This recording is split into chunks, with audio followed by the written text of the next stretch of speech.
As we reported on this programme last night with our animal rights guest, the self-appointed Just Stop Oil guerrillas thought it appropriate to interrupt the World Snooker Championship last night. All of this amidst the even more extraordinary news that Extinction Rebellion is expecting a 30,000-strong protest to be held this weekend. So there's more like it to come, but I think if they want to change the law, they should stand for Parliament and see if they can win votes. I think the problem for these groups is potentially in their name, Just Stop Oil. Surely they should call themselves more palatable, such as Free Foie Gras, because that's what we want, and be more effective and popular. But today we thought we'd look into some of the claims that the activists have been making. And with me now to discuss this is the Just Stop Oil spokesman, Sean Irish. Sean, first of all, thank you very much for coming in today. What would happen if we did just stop oil? Hi, Jacob. Thanks for having me on. Yeah, so my name is Sean. I'm 26. I'm from the Just Stop Oil Coalition. We are demanding that the UK government end all new fossil fuel licences in the UK. So, as you know yourself, you've heard our demand before. We are asking for an immediate halt to all oil and gas. We need a just transition. But I did think it was quite appropriate that you're a supporter of foie gras. Such a cruel and horrible sport, horrible food style. But if we just stopped oil now, the lights would go out.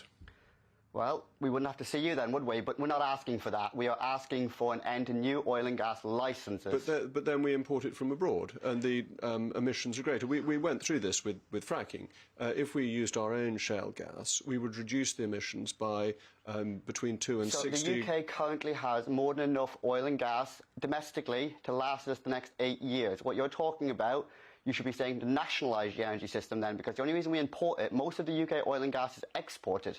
We use it elsewhere. If we use our own oil and gas, that's not happening now. No, so we're not self-sufficient in oil and gas. We don't begin to be self-sufficient. We have between half and a third, depending on the weather, of our own gas supplies. What we need to look at is we are looking at what the climate crisis is a red light for humanity. This is what the world scientists are saying, that we need to take action. I'm glad you highlighted that Extinction Rebellion will be out this weekend. From the 24th... Why don't you stand for election? So many of us have stood for election. And do you win?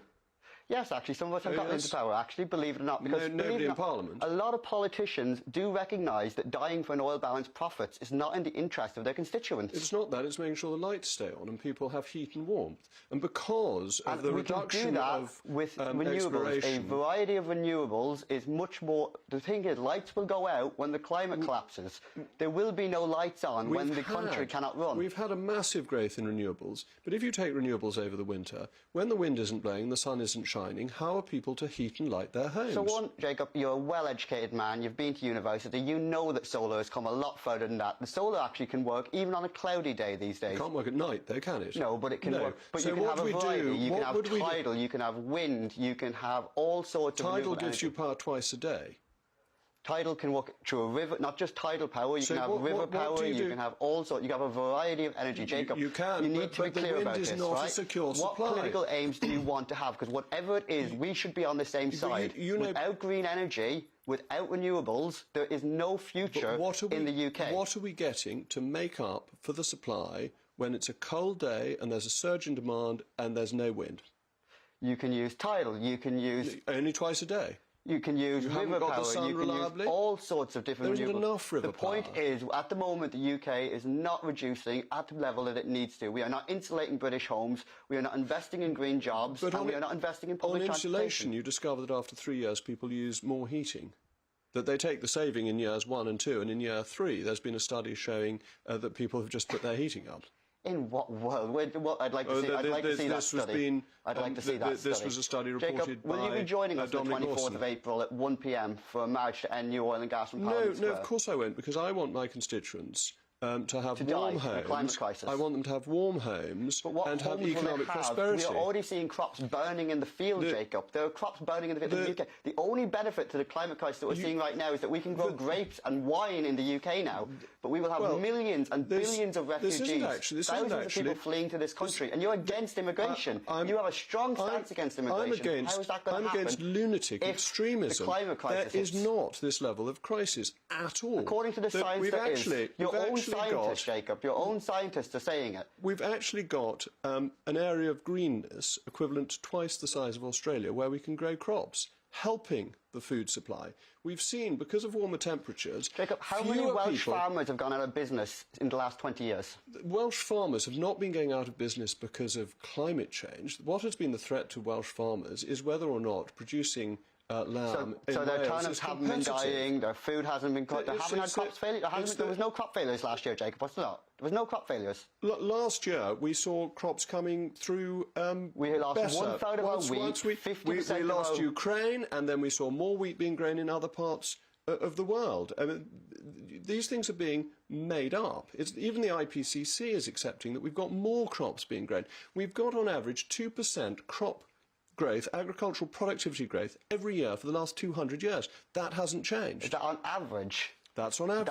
That's a bit of a problem. In the last 30 to 40 years, we've had a massive... Of course we have. In the last 200 years, we had massive investments, massive change in the scientific way in which we develop crops. In the last 20 to 30 years, we have seen a decimation of the natural cycles. We have not seen a decimation of crops in the last 20 years. We've actually seen more crops being grown. In the last we have been increasing last year productivity. In the UK, we increased productivity when most of our crops failed. Globally. When there was 40-degree heat, houses were on fire, the fire brigade was in the worst it had ever been since World War II. Globally, we are growing more crops than ever before.